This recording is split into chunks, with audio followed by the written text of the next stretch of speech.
Hello guys, kamusta? Okay, so welcome ulit sa ating YouTube channel and kamusta yung trading journey natin?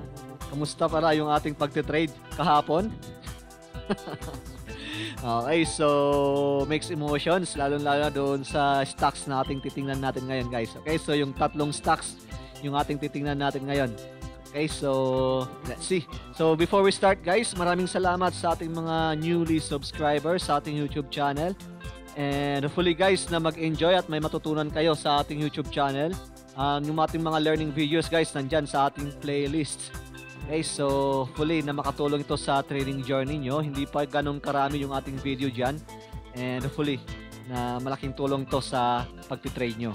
Okay, so sa mga hindi pa po aware, mayroon tayong dalawang trading setup na ginagamit. Ito yung ating Marcy trading setup and yung ating price action o yung ating support and resistance combined with our Fibonacci retracement guys. Okay, so itong dalawang trading setup na to guys, ito yung ating ginagamit sa ating charting session, sa lahat ng ating charting session sa ating YouTube channel. Okay, so yun yung ating ginagamit and hopefully na ma-explore nyo yan guys at nakikita nyo yan doon sa ating playlist. Okay, so nandyan lang sa ating playlist or you can explore other video guys, yung ating mga charting session dyan as our reference or example sa paggamit ng ating trading setup na ginagamit. Okay, so let's start. At lagi nating tandaan guys na yung ating important note to remember. Okay, so we always need to understand and adapt different kinds of market conditions. Treat trading as a business. Each time frames have their own different personalities. Always examine first by yourself through research and backtesting, and the final decision will always end into ourselves guys. Okay, so yung ating time frame na gagamitin is yung ating intraday or scalping na 5 minutes time frame, and for our swing and position trading naman is yung ating daily time frame. Okay, so para makita natin yung nangyari, kaya yung mga strategy, okay, yung setup doon sa ating sisilipin ng mga stocks. Okay, so let's start with our local index. Okay, so okay, abang-abang. Okay, so yung ating local index natin guys, so maganda yung pinakita dahil nagkaroon tayo ng breakout. So review lang tayo guys sa mga hindi pa po aware. Ayan, so yung ating strong resistance or strong support na kino-considered is this from this level, sa level na to. Ayan, so nagkaroon tayo ng resistance dyan, then considered as our support. Okay, so makikita natin yan as our considered strong support kapag naggamit tayo ng ating Fibonacci retracement. So from this resistance level to our lowest price, so nagkaroon tayo ng confirmation yan doon sa ating yan ko lang, yan natin.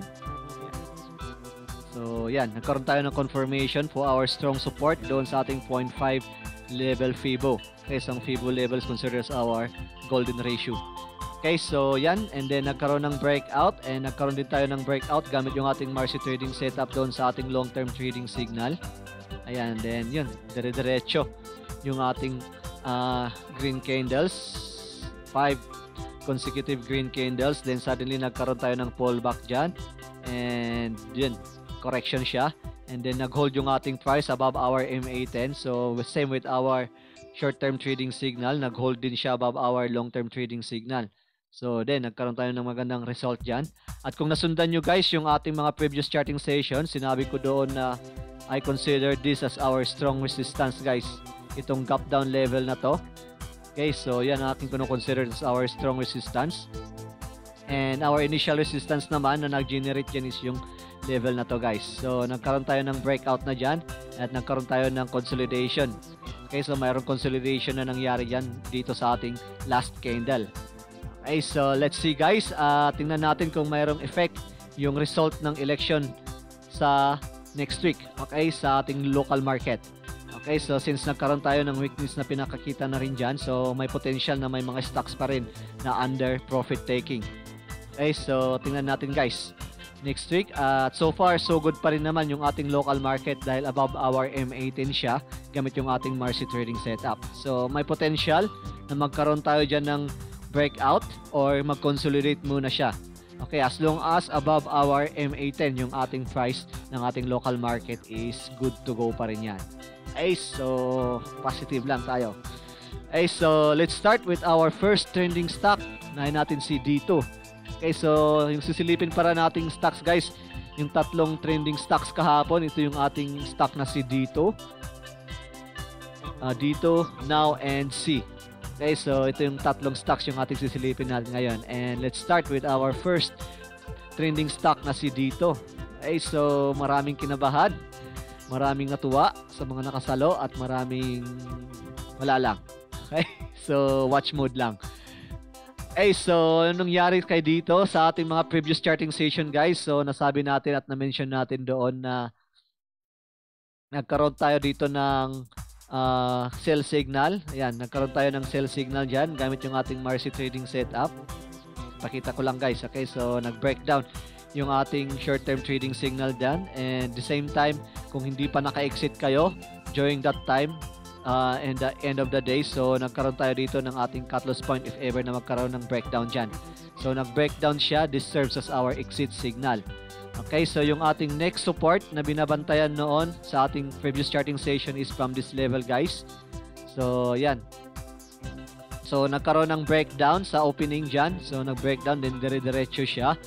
At kung titingnan natin yung ating next support, is meron tayong pa-plot dyan na support level sa level na to. So dito nagkaroon na tayo ng bounce, guys, sa ating support level na to. So I think that is from 4.80 to 5 pesos.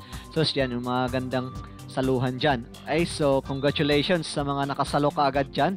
Instant 20% gain. Okay, so but of course, mayroon tayong Marcy trading setup na ginagamit. So titingnan natin yan, guys, mamaya sa ating 5 minutes time frame. Okay, so ang gamit natin ngayon, guys, is daily time frame. So hindi natin makikita yung ating entry dyan. Okay, so tingnan natin, oh. Kung papansinin nyo, guys, yung ating daily time frame, so hindi pa nagkaroon ng entry sign yung ating short-term trading signal, because which is breakdown pa rin siya doon sa ating shifting level 50, which is considered a strong strong selling. Okay, so breakdown siya doon sa ating level 50 ang nangyari. So nagkaroon tayo ng bounce play dyan doon sa ating level to, sa support line na to, guys, na ating na-plot. Okay, so yan, nagkaroon tayo ng bounce dyan. Yan ang ating nasabi. So hindi pa rin tayo kampante, guys. Okay, sa mga position or swing trading dyan, gumagamit ng 1 hour or daily time frame. Okay, so sa ating daily time frame, wala pa tayo nakikitang entry niyan, guys, gamit yung ating Marcy trading setup. Okay, so kung nakabantay kayo doon sa ating bounce play, so pwede nyo makikita yan doon sa ating 5 minutes time frame. So nag-bounce dyan sa ating support level na yan, yung ating price kay Dito, at nandun siya, bumalik siya doon sa ating above our support line, na kung saan doon tayo nagkaroon ng breakdown. Okay, so let's see, guys, kung magkaroon yan ng consolidation sa above our support line, previous support line na ating nabanggit sa ating mga previous charting session. Itong support line na to, tingnan natin kung magkaroon yan ng consolidation within this area. Okay, hanggang sa ma-reach niya yung ating entry gamit yung ating Marcy trading setup upon breakout doon sa ating long-term trading signal. Okay, so congratulations. At bantayan natin nun, guys, yung ating resistance, yung ating MA10. So this will considered now as our strong resistance gamit yung ating Marcy trading setup, which is, I think, similar yan doon sa ating level 70. So we will consider now as our MA10 and our level 70 as our strong resistance, guys. So tingnan natin yan, guys, sa mga this week or this coming days. Okay, so congratulations, at di muna tayo lalayo. So bantayan natin yung resistance, yung ating MA10 and level 70 as our strong resistance. Consolidation, potential na magkaroon tayo dito ng consolidation below our MA10. Okay, so tingnan natin, guys, sa ating 5 minutes time frame.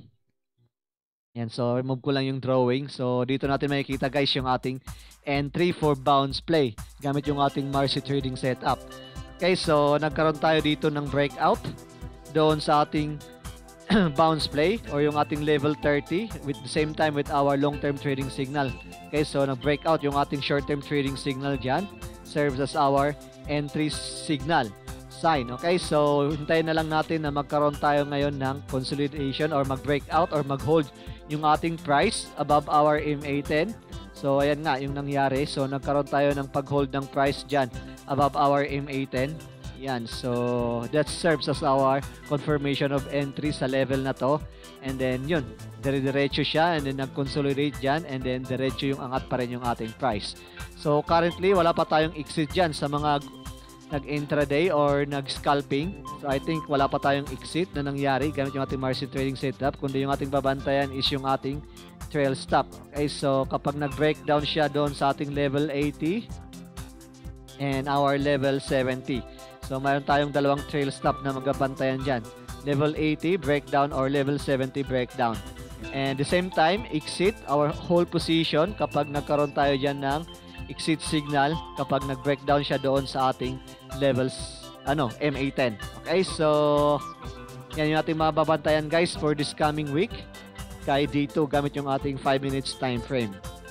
Okay, so yan guys malinaw yung ating entry dyan ng ating margin trading setup kapag gumagamit tayo ng ating bounce play strategy. Okay, so congrats guys, and next resistance nating babantayan for scalping is same with our daily time frame. So tingnan natin yung ating gap down level dyan. Yan, so this will consider as our resistance. Next resistance natin. Okay, so kung sakasakaling diretso pa yan, tandaan guys, nasa overbought na yung ating price. Okay, so yung ating yung ating short-term trading signal.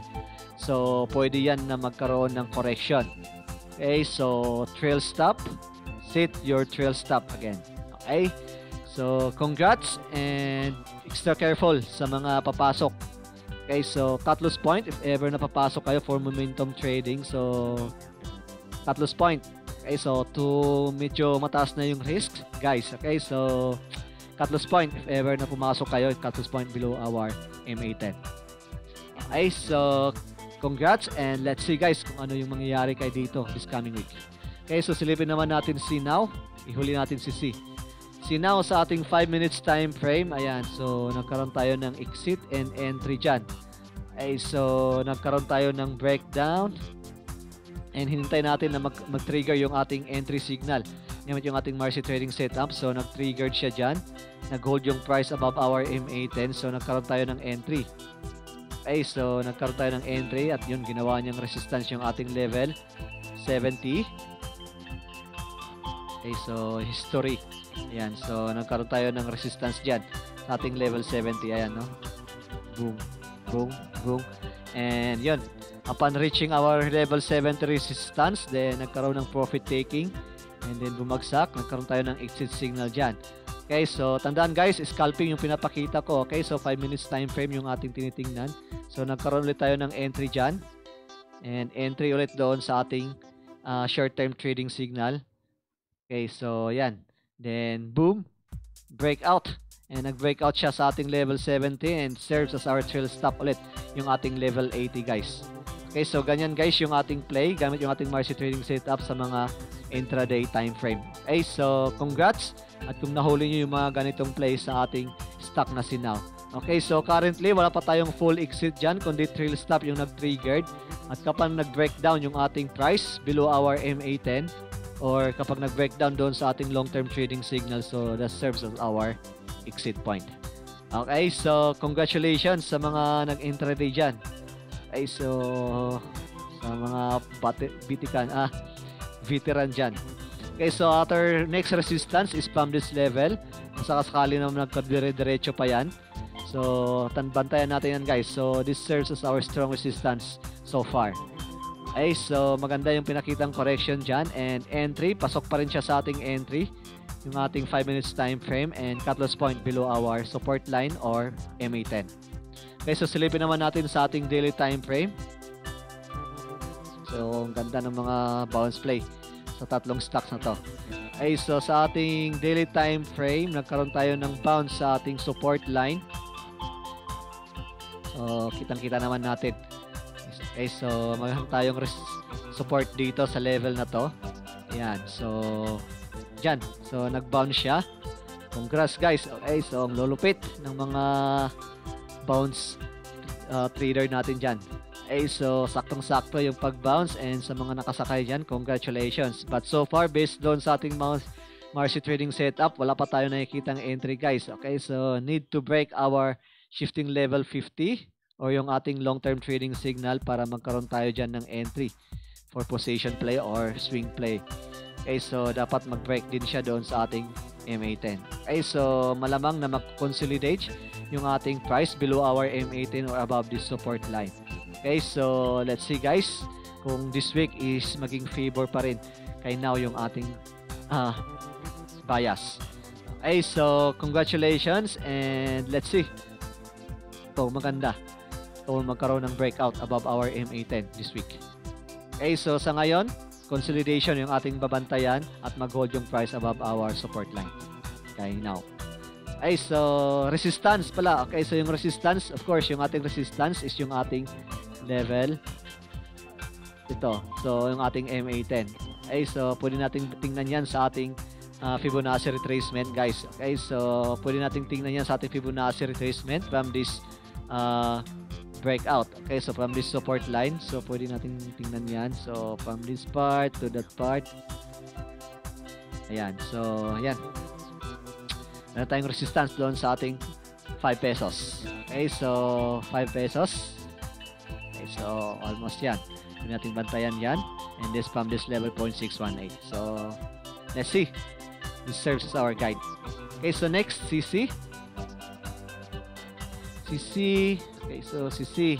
Wala pa tayong entry guys. Same with our D2. Na-stock. So wala pa tayong entry. So need to break our shifting level 50. Ayan. So need to break that. And let's see guys. Okay, so bounce pay pa rin yung nangyari dyan. And yung ating support na tinitingnan natin dyan is from this level guys. Okay, so nagkaroon tayo ng breakdown dyan. And yun, umangat. Okay, so congrats. And support from the breakout point is from this level. So hindi pa niya na-reach. Okay, so nagkaroon ng bounce tayo dyan. At wala tayong entry. Gamit yung ating market trading setup. At tingnan natin guys. Okay, so fully na ma-break niya yung ating resistance na M18 dyan. Ganun pa rin. So almost itong tatlong stocks, consider natin yung ating resistance, yung ating MA10. Okay, so consolidation above this support line. So malamang na magka-consolidate dyan. And let's see, dapat na mag-breakout siya doon sa ating level 50 guys. Okay, so bounce play pa rin yung ating titingnan yan guys. Okay, so wala pa tayo nakikitang entry. At extra careful pa rin guys. Okay, so yung ating price still malayo doon sa ating MA10. Okay, so bounce play. So gaya ng sabi ko, kapag bounce play yung nangyari, doon tayo sa ating lower time frame yung ating babantayan. So 5 minutes time frame yung ating titingnan. So tingnan natin guys. So nagkaroon tayo ng ating entry sa level na to. Yan. Breakout and nagkaroon tayo ng consolidation above our M18 yung ating price. So yan guys, malinaw yung ating entry dyan. And entry, then yun, boom, dire-diretso yung ating price. So far, wala pa tayong exit guys sa mga intraday player. So trail stop pa rin yung ating babantayan doon sa ating level 80 kapag nag-breakdown siya. And the same time with our level 70. Okay, so ang ganda. Congratulations. Okay, so lupit ng mga bounce trader natin. Okay, so resistance na babantayan natin is currently nandyan siya sa ating resistance yung ating price ng C. And let's see guys kung magkaroon ng breakdown yan, breakout. And next resistance natin na babantayan naman is from this level guys. Okay, so tingnan natin kung kaya niyang i-test dyan for this coming week. But syempre, extra careful guys. Okay, so overbought na yung ating short-term trading signal. At may potential na magkaroon yan ng correction. Okay, so as long as na yung price is above our MA10, so hold or set your trail stop or exit kapag nagkaroon tayo ng breakdown dyan sa ating MA10. So full exit tayo dyan kapag nag-breakdown siya. Okay, so yan si sa ating 5 minutes time frame guys. And yan lang muna yung tatlong stocks na ating sisilipin natin ngayon. At congratulations. Okay, so let's see guys. At sa mga hindi pa po gumagamit ng Wise Trainer, ayan guys, explore nyo yung ating Wise Trainer. Maganda ito for your reference at sa paggawa ng trading plan nyo. Okay, so may mga buy and sell signal tayo dyan. Nandyan yung ating market trading setup na naka-inject. Okay, so lagi nating tandaan guys na yung ating trading is all about probabilities. Okay, so if you stick to those higher probability trades, then of course there's a better chance of coming out ahead in the long run. Okay, so thank you for watching. Please subscribe and share. comment down your questions, and any request guys is highly appreciated. Okay, so maraming salamat and have a nice day.